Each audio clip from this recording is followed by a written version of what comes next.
So, welcome, everyone. I want to acknowledge that everybody has their own unique, intimate reasons for doing transformational work, altered states work, that goes where we haven't been able to get to in our mind or haven't been able to fix to in our world. And we know that there's something that is deeper that's happening. And so part of that is being willing to go where we've not really been able to go before, into our deeper state, the things that are happening subconsciously, unconsciously, and then in our deep physiology, those holding patterns that have formed over the years of our lifetime, where we've had moments where we've kept a situation, an experience that we've had unprocessed, because we have not had the tools, the safety, the community, the guidance to process more fully things that don't make fucking sense, especially when it is related to basic needs not being met. So basic does not mean material, although food, water, safety, and such are extremely important. We're also talking about the invisible needs of emotional tending and presence. So a lot of us have had our upbringing in environments where, without fault finding, because that's also not really helpful, and because it's lineage based, we've not had the needs for someone being really unconditionally present with us that have been met. So we start from a very young age. Young isn't even the right word. It's like pre-young, pre-verbal, pre-formed body, like at the very beginning of our conception, in some cases, we start to develop ways to manage unmanageable or unprocessable experiences that we don't understand. Now, in a psychological framework, you can call that maladaptation, like we've developed something, a way to cope, and it was maladaptive. It's not great for us, but it helped us to survive in the moment. Some of those are behaviors, and we can look at and see them. But also some of them are micro-muscular, emotional, and spiritual ways that we have formed holding patterns like this that affect how we're breathing, affect how we're living, affect our capacity to live, and it affect our availability to be fully alive. So it's ways that we've learned to constrict ourselves and restrict our access to life in order to survive things that we haven't been able to process. So that's one layer of the situation. Another layer that is directly about why breath work, why the breath. There's all these modalities, there's all these ways in that are incredibly valuable, and every single one of them is related to our breath, is related to how we're breathing. How we are breathing is how we're living. And this isn't just that is a groovy thing to say and it sticks in the mind, but it is so directly true that how much we are able to breathe, and we call it fully and freely, is going to equate to how much you are able to experience of your life. So we reach a point unconsciously, we're making it conscious in all the ways that we can, through language, in every way possible. But it is really unconscious how we modulate our breath to keep life out, because we might not really be that trusting of life.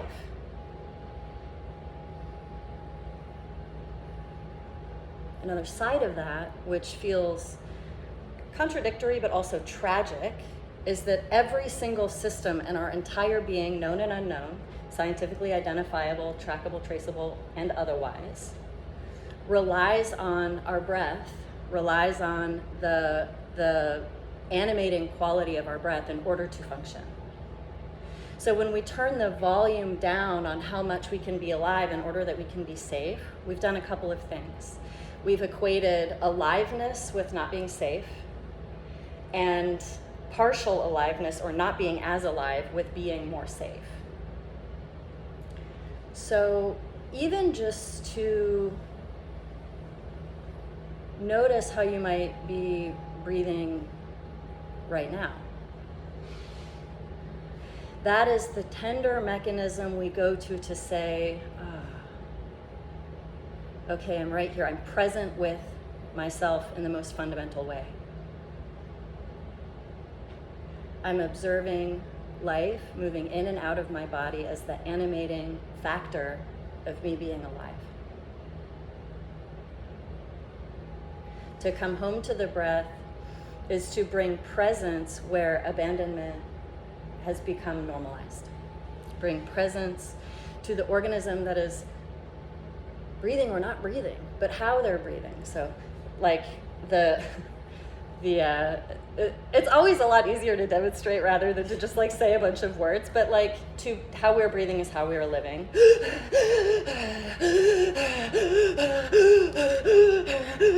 See, if we get scared, this isn't wrong, it's a process.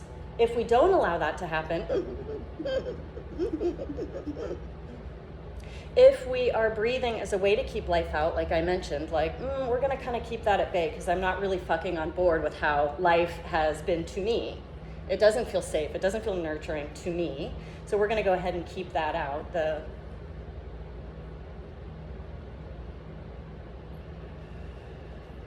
under breathing, which is leading to not getting enough resource, which is leading to the alarm bells going off in our system. There's no activity here.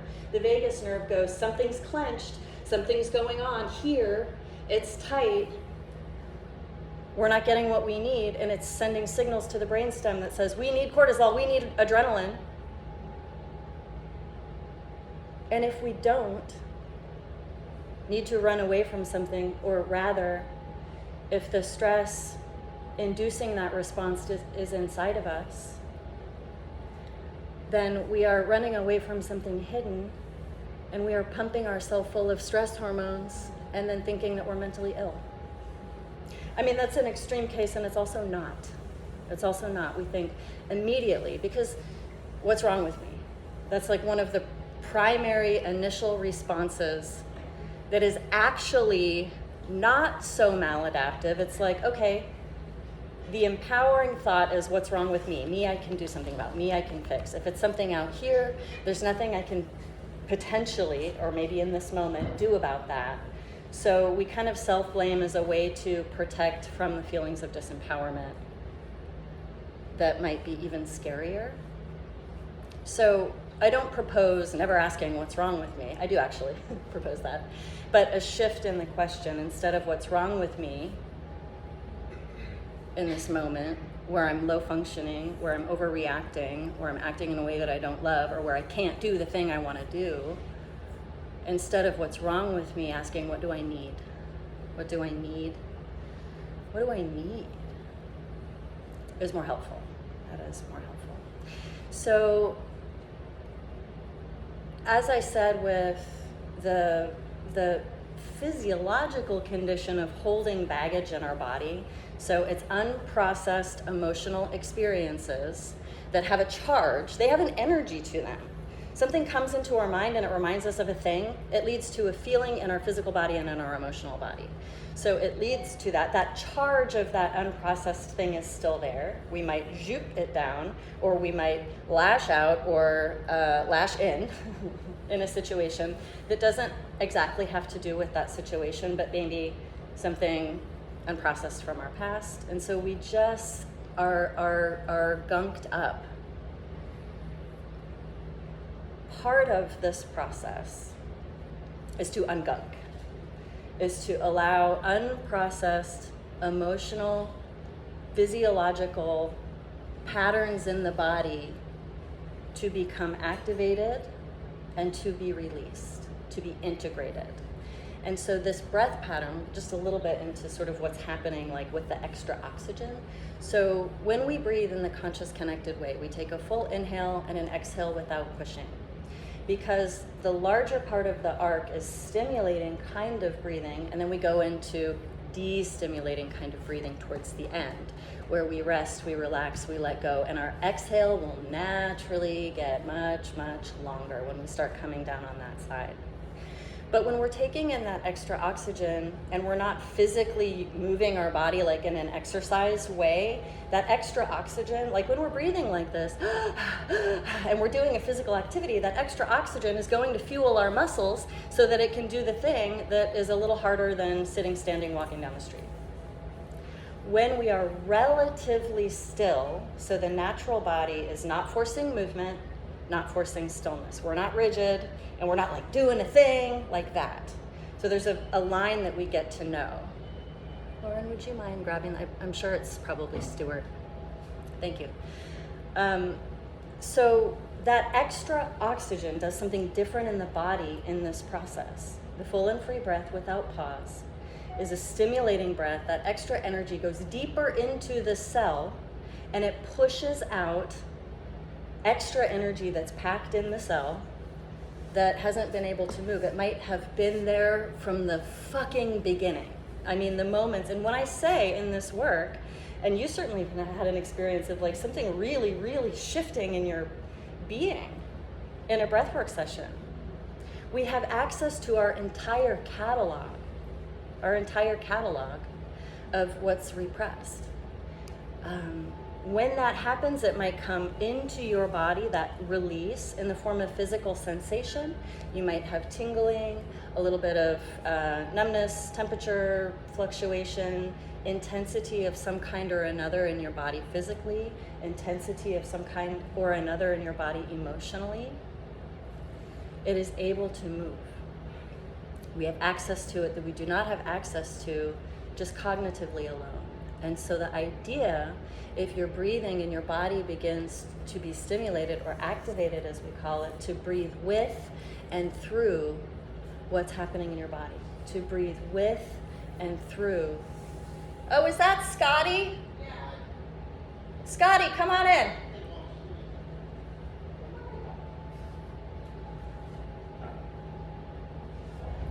So to breathe with and through, and what that translates to on the mat is we are present, we are kind. We're staying in our process. We're keeping it very simple because the mind, hi sweetheart, do you need a chair? Or are you okay? All right, how about that corner over there? There's a blue mat. Hi, good to see you. Hello. So just jump right in with your ears, Scotty, and you're gonna hear everything that you need to hear. So when you're breathing and activation or energy is happening in your body, some prompts, I might be saying them out loud. You can certainly say them to yourself. Yes, this is why I'm here. Yes, this is why I'm here. So you breathe with and through whatever is rising in your body, doing your best to stay with the breath, to not re-repress by holding the breath, but certainly take a pause, feel your own body, feel your hands on your body if you need to, and then come back to the breath as you're ready. Same goes if you're having an emotional experience in your breath and tears or laughter or things like that are happening, maybe a yell, allow that and then come right back to your breath. So we're gonna stay in the process as best we can with the full and free breath. We typically, for this work, will use a full breath in and out of the relaxed and open mouth. I make my breath audible. You certainly don't have to, but you can jump on in if you want to practice this a little bit. I'm filling my heart center. I'm not doing lower belly breathing.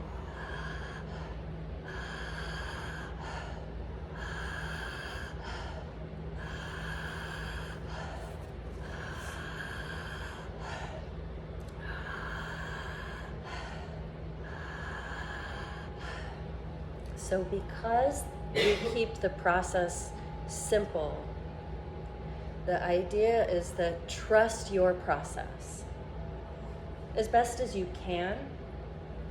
And if it's available to you to expand that trust, can even this be okay? Can even this be okay? Trust your breath. Trust your process. And I will say 8 things are the most important of all, but this one is the most important of all, which is stay with yourself. If you want to make yourself wrong somehow, be a companion, and if it's possible or available for you, give yourself a message of support rather than criticism. And if you need support with the breath process itself, you can ask Lauren or Greg or I. Sometimes that's like can be like the trickiest way in for brand new people and for veteran breathers alike, like kind of getting caught in doing it right. Again, that's why our lifeline is full and free. Our lifeline is full and free. There are no coincidences. There's no accident that you're sitting on this mat, in this floor right now. Something inside of you led you, guided you, or I called you up.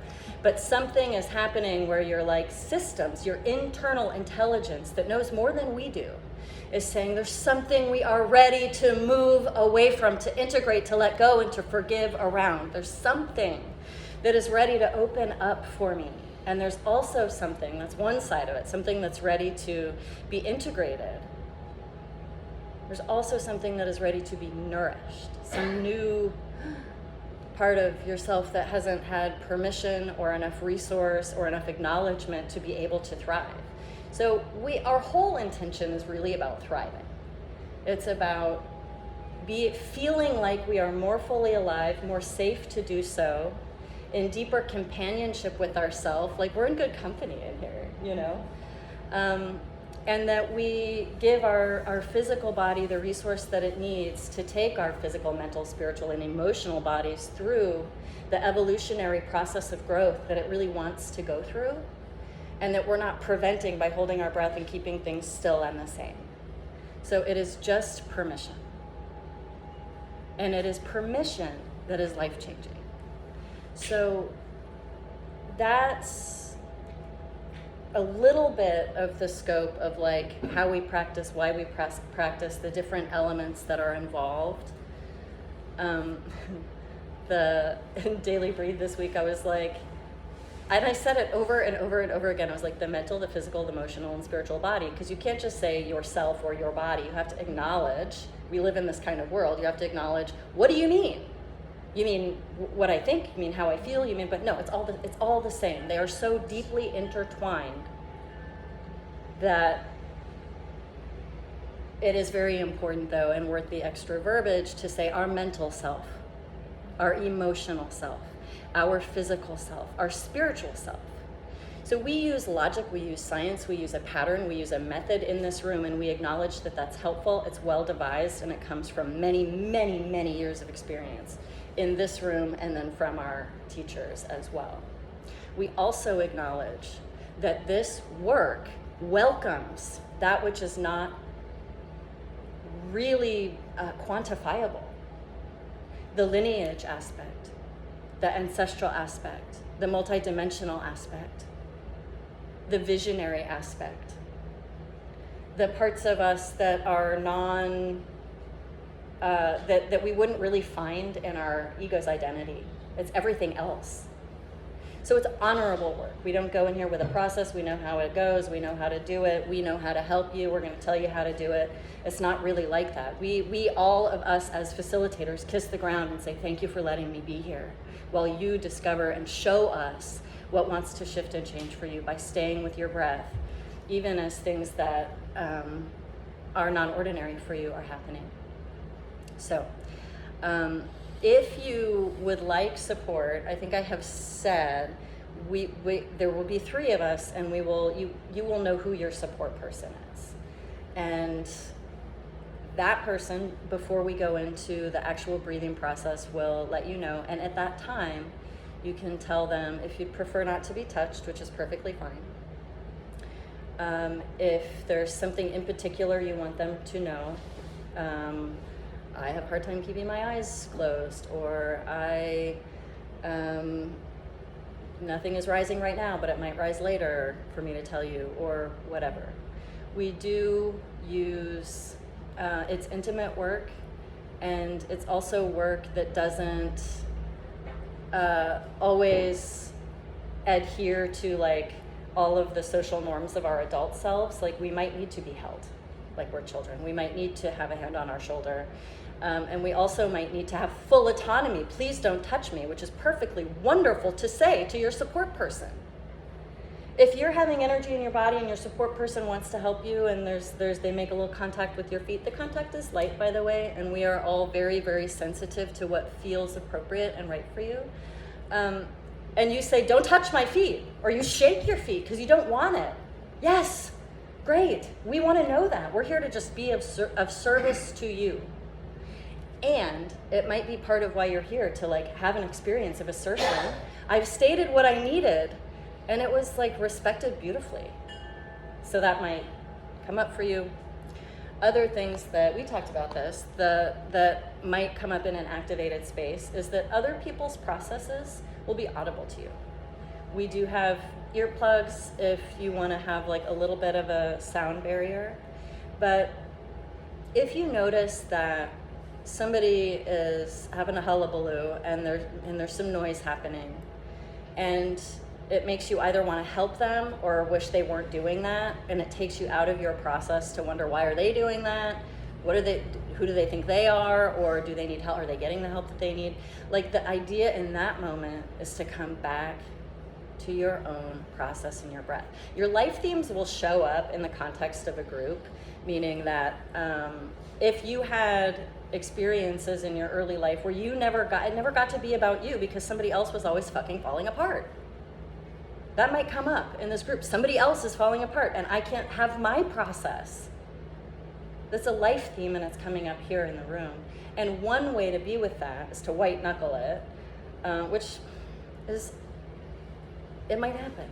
But another way to be with that is to be like, I'm turning right back around and I'm bringing my awareness back into my breath, my process, my inhale, my exhale, my right to be here, my space around my body, my emotional body, my healing, my connection, coming back to that. If something draws your attention outside of the room. Now, if you want some support while you're breathing and your support person isn't right there, you can just raise a hand or a foot or make some eye contact, open your eyes, find your support person, and they will come and they will be next to you. You don't have to know what kind of support you need. You might know what kind of support you need. It might be an extra blanket. It might be just, I'm feeling weird. It might be, can you help me coach my breath? I'm not sure what's going on. It might be anything, but that's what we are here for, is to help you get more fully and freely into your breath and to say, it's okay, it's okay, it's okay. Or what do you need? What do you need? Do you want me to breathe with you a little bit more to help kind of get the ball rolling? It's all okay. Your process is your process, right? We will breathe in the conscious connected way for about 45 minutes. And then the music you will hear begin to get more mellow, more quiet. You will hear prompts from me that say you can begin to relax your breath. You can begin to extend the length of your exhale. You might still have energy in your body, you might not. And then we will take some grounding moments.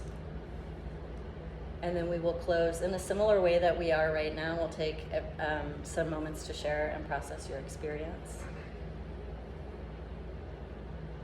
And then we'll close. That's the scope of what will happen. If you need, so I'm just going to go over some of the basics again. If you need some support, you don't have to know what, but you can. Just get the attention of your support person. Before we start the breathe, please let your support person know if you'd prefer not to be touched, that will be honored. If you love, love, love touch, please let them know that. You can change your mind at any time, it will be honored. If you have to get up and use the restroom, thank you for being our example, Rose. Please get up very carefully. We are shifting some stuff around. You might not realize how much until if you spring right up. So we want to be safe with how you come up. That will be the same at the end as well. So I just there's a lot of words. I just kind of want to pause for a second. Words are spells, evocative, and they have great meaning. So if anything is beginning to feel stirred up in you, just inviting that, like a shaken snow globe, to have those little particles gently resting or coming to a rest.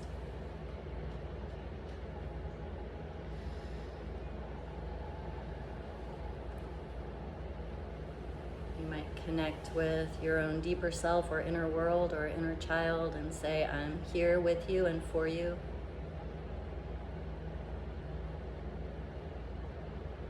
Allowing the space of your mind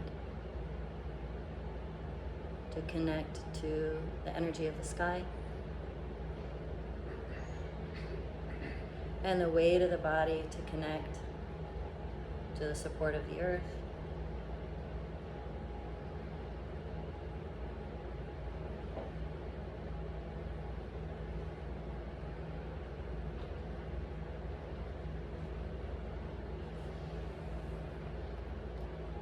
Are there any questions? And Scotty, I'm going to talk to you a little bit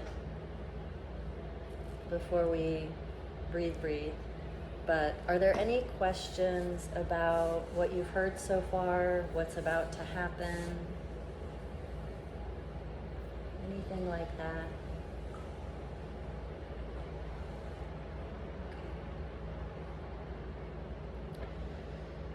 All right. So we will